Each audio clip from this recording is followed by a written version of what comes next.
ఇది పాత కుండీ అండి, పగిలిపోయింది. ఎప్పుడో పగిలిపోయింది. ఇప్పుడు మొక్కలు వేద్దామని ఇంకా లోన ఉన్న మట్టిని అయితే తీసేసాను. తీసేసి దీన్నైతే కొత్త కుండీలాగా మార్చేద్దాం. ఇంకా దీన్ని అయితే నేను అత్యోల వైపు పోయి అయితే మంట చేశారు. ఇంకా అక్కడికైతే వెళ్ళి తీగతో ఇలా కన్నాలు అయితే చేసుకున్నాను. అంటే ఇది తీగతోనైతే చుట్టేసి తీగని ఇట్లాగా కన్నాల్లో ఇలా పెట్టి, అంటే ఇప్పుడు అలాగే చిరిగిన బట్టలు ఉంటాయి కదా మళ్ళీ వాటిని అట్లాగైతే కుడతాము డ్యామేజ్ లేకుండా, అలాగే ఈ కుండీని కూడా అలాగా కుడుతున్నాను అనమాట తీగతో. మరి తీగతో కుడుతున్నావు, మట్టి అంతా వెళ్ళిపోద్ది కదా, వాటర్ పోసిన ఉండదని అనుకోవద్దు. దీన్ని ఎలా చేయాలో లాస్ట్ లో చెప్తాను మీకు, ఎట్లా పెట్టాలో మొక్కలు ఈ కుండీలో.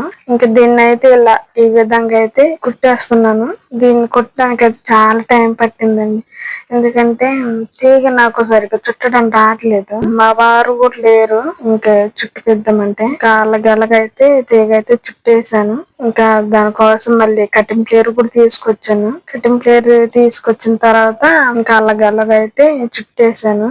దాంతో కూడా అంత కుదరలేదు, ఇంకా చేతితోనే తిప్పాను అనమాట తీగని. ఇంకా పెయింటింగ్ ఎప్పుడుదో తీసుకొచ్చాం కదా, మీరు చూసే ఉంటారు మా ఇంట్లో అన్ని కుండీలకి ఎల్లో ఎక్కువ వేసి ఉంటారు పెయింటింగ్. అదైతే అంటే ఆ పెయింటింగ్ డబ్బా ఎక్కువ ఉంది.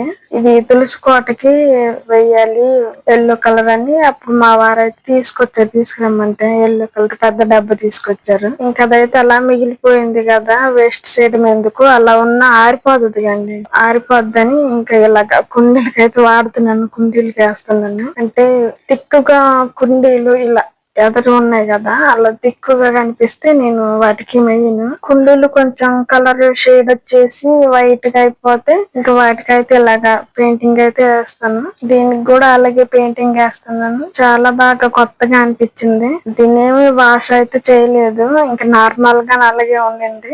పైన అలాగే వేసాను. బ్రష్ కూడా ఇది మొత్తం ఎండిపోయింది, ఆరిపోయింది. దీన్ని మళ్ళీ వాటర్ వేసినా దానికి మళ్ళీ లిక్విడ్ ఇస్తారు కదా, అది కూడా లేదు. అందుకని ఇంకా దానిపైన అయితే చిన్న గుడ్డ అయితే చుట్టేసి రబ్ చేసేసాను. అలాగా పెయింటింగ్ అయితే వేసాను. దాంతో బ్రష్ లేకపోయినా చూడండి అలాగే వేసాను, పెయింట్ బాగా వచ్చింది కదా. ఈ విధంగా అయితే పెయింటింగ్ అయితే వేసేసాను. మీకైతే ఒక డౌట్ ఉంది కదా, మట్టి నిలువ ఉండదు, వాటర్ ఉండదు అనుకొని, అందుకని ఈ కుండీలో లోన్ వైపు ఒక బియ్యం బస్తా ఉంటాయి కదా, ఆ బస్తానైతే దీనికి సరిపోయినంత లోతు ఉన్నంత వరకు సరిపోయినంత కట్ చేసి దాని లోన వైపు పెట్టి మట్టి వేయడమే. మట్టి వేసిన తర్వాత మొక్క వేసుకున్న బతికిద్ది, అంత పాడవడం ఏమీ ఉండదు. వాటర్